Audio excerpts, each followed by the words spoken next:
Greetings aspirants, hope you all are doing well. Recently, the move by Philippines to remove a 300-meter floating barrier which was installed by China near the disputed Scarborough Shoal in the South China Sea.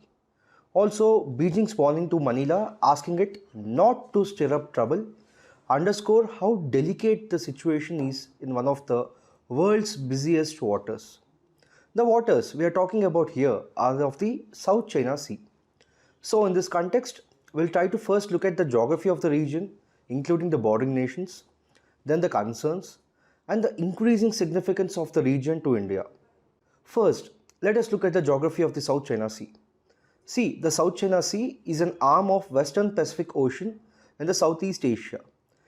It is south of China, east and south of Vietnam, west of the Philippines, and north of the island of Borneo.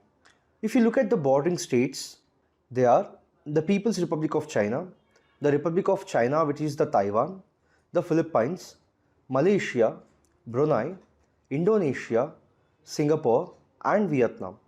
Know that it is connected by Taiwan Strait with the East China Sea and by the Luzon Strait with the Philippine Sea. It contains numerous shoals, reefs, atolls, and islands. The Paracel Islands, the Spratly Islands, and the Scarborough Shoal are the most important ones. Now, if we look at the recent developments in the South China Sea, where the tensions persist among multiple countries, these countries, which also include China, Vietnam, the Philippines, Malaysia, and Taiwan, have built outposts and reclaimed land in contested areas. Why do you think these tensions persist, and what is the significance of this region? See, the South China Sea is strategically vital with China, Taiwan, the Philippines, Vietnam, Malaysia, Singapore, and Indonesia, and also Brunei bordering it. It's a major trade route with trillions of dollars in trade passing through annually. A disruption in trade through the South China Sea could have a global economic impact. China, as a major trade player, is particularly vulnerable with 64% of its trade passing through these waters. Also, India has a significant stake in the South China Sea as at least 55% of its trade passes through the region. So, any disruption in the area could impact global trade and the world economy. Now, what are the different issues persisting in the region? See, firstly, in September, the Philippines Coast Guard removed the barriers placed by Chinese vessels at the entrance to a lagoon near the Scarborough Shoal. This followed Chinese Coast Guard ships placing a barrier to prevent Philippine boats from entering the area, which escalated the long-running tensions. See, secondly, the primary issue revolves around territorial disputes concerning islands, reefs, and territorial waters. The United Nations Convention on the Law of the Sea, which in short is called the UN Clause, governs these disputes. We shall talk about this in a while. Earlier too, in 2013, the Philippines initiated arbitration against China under UN Clause, leading to a 2016 ruling that rejected China's expansive territorial claims. China also refused to participate in the arbitration. But China asserts historical rights to the South China Sea but faces opposition from the UN Clause and international arbitration rulings. Despite international efforts, territorial disputes, and enforcement of the claims continuing, as seen in the recent dispute at the Scarborough Shoal, China maintains a consistent presence in disputed areas. Thirdly, even the diplomatic efforts, particularly with the ASEAN nations, have aimed to create a code of conduct but have made slow progress due to disputes among the member states. Lastly, the complex maritime, strategic, and commercial significance of the South China Sea makes it a concern not only for the direct claimants but also for the broader global community. Hence, the potential for conflicts and disruptions to global trade remains a significant concern. So, if we talk about the United Nations Convention on the Law of the Sea, this was adopted in the year 1982. It lays down a comprehensive regime of law and order in the world's oceans and seas, establishing rules governing all uses of oceans and their resources.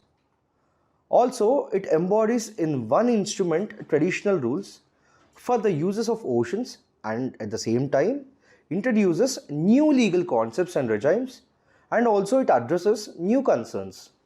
This convention also provides for the framework for further development of specific areas of the law of the sea. The Division for Ocean Affairs and the Law of the Sea of the Office of Legal Affairs of the United Nations serves as the Secretariat of the Convention on the Law of the Sea, and it provides information, advice and assistance to states with a view to providing a better understanding of the convention and the related agreements, their wider acceptance, uniform and consistent application and effective implementation. Overall, the South China Sea remains a highly contentious and geopolitically significant area with ongoing disputes and the potential to impact global stability and trade.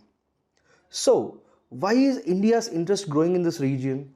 See, since the onset of the territorial dispute in the South China Sea region, New Delhi has been consistently called for a peaceful and amicable resolution based on a letter and the spirit of UN clause. In the same vein, and in keeping with the spirit of the UN clause, New Delhi attaches equal importance to the freedom of navigation, overflight, and unimpeded lawful commerce.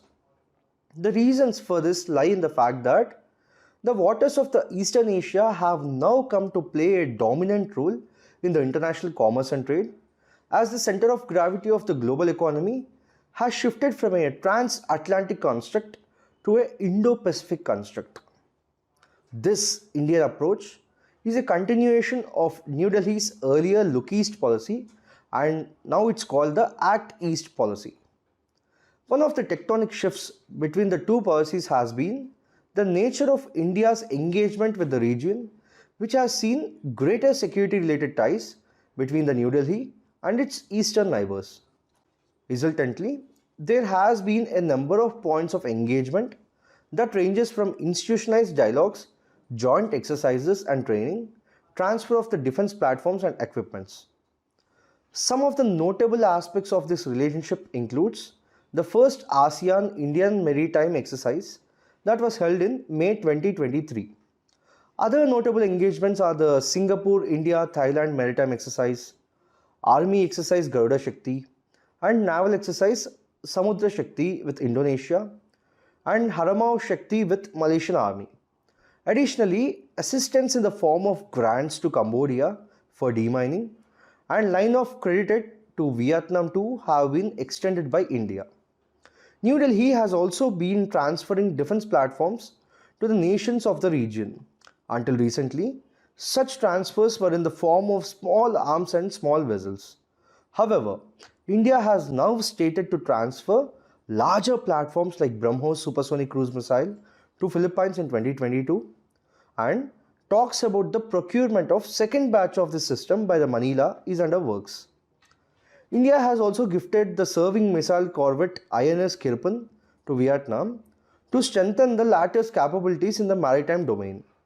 What adds to the greater importance for India in the waters of the Indo-Pacific region is its overall economic engagement, wherein more than half of the nation's international commerce traverses the regional sea lanes of communication. This region is also important for both inward and outbound investments for New Delhi. So, we have discussed all we need to know about the issue. We'll be back again with another topic. Thank you.